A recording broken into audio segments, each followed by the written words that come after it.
I think it kind of gets at the heart of the story. This whole situation with the NRA and Ackerman is not that Ackerman didn't provide any useful services to the NRA. In fact, frankly, most of the things people know about the NRA came from Ackerman. The whole I Am the NRA ad series, the Charlton Heston stuff, really all the celebrity stuff, that was all Ackerman's doing, as part of their strategy. Everything people know about Wayne LaPierre, basically, they created his public image. They ran the annual meetings. They did NRATV. Dana Lash, Cole Leon Noir didn't work directly for the NRA. He worked for Ackerman. Right. And so, the point is not that that it was a total scam, right? The NRA and Ackerman had a very successful working relationship. It's just that on top of that, they were, using charity money, NRA money, to fund lavish lifestyles. And, it'd be interesting. This I think is maybe an example of where, if that money had gone instead to improving NRA operations, who knows what more the organization could have accomplished. Yeah, no, I think that's an excellent point. And I'm sure that there are folks who would say, well, the same goes for Ackerman money, right? If they weren't spending, however many millions of dollars a year on Ackerman, that could have gone to, the general operations side of things. Sure. But as you say, and this has been one of the interesting things, and one of the frustrating things I think about this whole case is that it's not that the NRA was a complete grift, right? Or right. is a complete grift. No. That's not the issue. More than one thing can be true, right? Like, I think the whole investigation by Letitia James was a witch hunt. I also think she uncovered some witches, right? I think both of those things can be true. Right. This could be politically motivated, but it also could have uncovered some, real issues within the organization. Similarly, the organization, I think you can make the case, certainly, that, there was money wasted. There was money spent on things that shouldn't have been spent on. But that doesn't mean that the organization wasn't doing good things. I think that's why the NRA is worth fighting for. It's why you've got folks like, Frank Tate or, Buzz Mills, who are, trying to reform the organization, because it is an organization that has done good in the past, that is capable of doing good in the future, as long as, the issues get fixed and resolved. But yeah, the NRA did so much. And it's so it's hard to point to, like, well, where, could that money have gone to? You could say it could have gone to the Civil Rights Defense Fund. You could have been funding more lawsuits. It could have gone to, training and education. Could have gone to the disabled shooting sports program, which I thought that was a great program that never really got a whole lot of attention. And I don't know how much money it got, but it had a very small staff when I was doing NRA news. And that's been one of, just personally, Steve, that's been one of the frustrating things for me. And I don't want to, I hope this doesn't come off as me tooting my own horn, because it's not what I'm trying to do. But I'm an NRA benefactor life member, in addition to, working for Ackerman and hosting Cam and Company. And when I was doing Cam and Company, like, my wife and I would argue all the time, because I get back from the annual meeting or whatever, and she'd say, have you done your expenses yet? And I say, no. Because A, I didn't have a lot of expenses, but B, I didn't need the NRA members to cover my dinner. I didn't need for them to pay for my cab ride. I didn't need that, and I didn't want to do that. So there were a lot of times where, we went out on trips, and I didn't submit my expenses, because I just said, it's not worth it. A $50 dinner, that's 2 NRA memberships. That's money that could be spent somewhere else. And if I had that attitude, and I know, again, a lot of NRA employees had that attitude,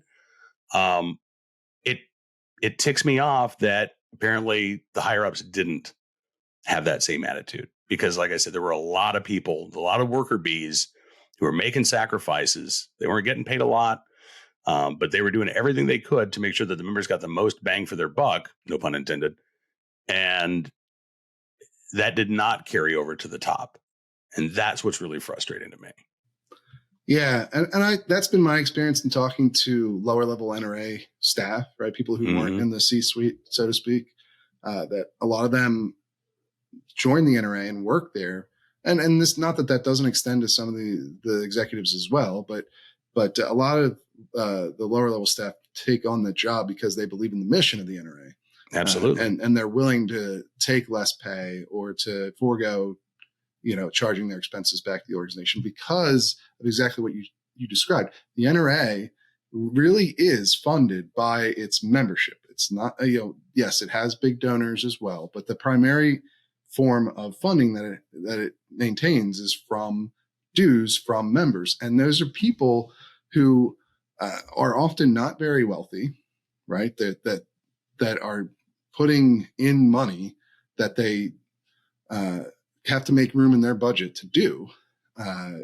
And that is the big scandal to me in all of this, is that this isn't some billionaire's money that's being diverted towards luxury trips or yacht vacations or what have you. This is average people. And I think I remember a board meeting where they were, we were focused on all this stuff.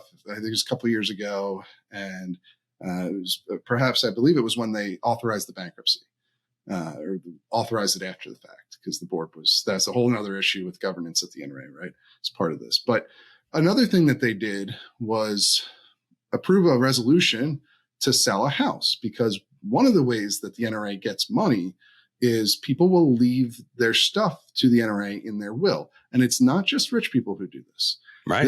I remember this house very specifically. It was a $100,000 home in Boise, Idaho. Right. So that is not a wealthy individual's house. No matter how you slice it. Even a couple of years ago, at $100,000, that's a regular working person's home. And they gave that to the NRA in their will because they believe in the organization's mission. And that is what gets at the core of the problem here, right? This is money that you're taking from regular hardworking Americans who believe in what you're trying to do, and you're diverting that so people can live a rock star lifestyle. Yeah, like when it came out that Woody Phillips was billing the NRA or getting expenses for commuting from Texas to headquarters, like that was another one of those like gobsmacking moments to me, because so as you know, at the end of 2012, we bought a house in rural Virginia. It was 3 hours south of DC, but I was still doing Cam and Company in Alexandria, and so for about 14 months, I rented a 10 by 10 foot bedroom in somebody's townhouse in South Alexandria. I would come home on Friday night. I would drive back Monday morning. Occasionally I'd go home on a Wednesday night if we were, really missing each other. I would never have even thought to try to, expense my gas or my rent. Like that was my decision, right? Like my job is here. I don't want to live in Northern Virginia anymore. We want to live over here. So it's my responsibility to make sure that I can still do my job with my family, 3 hours away.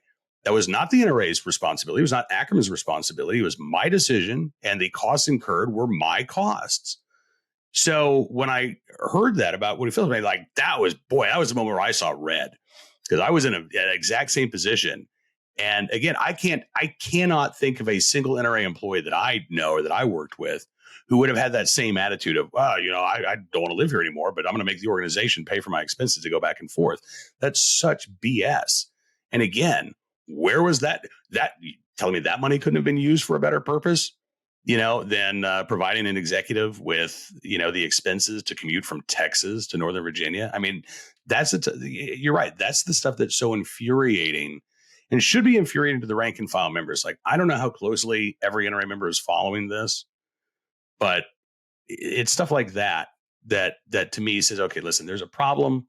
It needs to be addressed. It needs to be resolved. And the only way to do that is to have, far more transparency and accountability than what was present and maybe what's present now.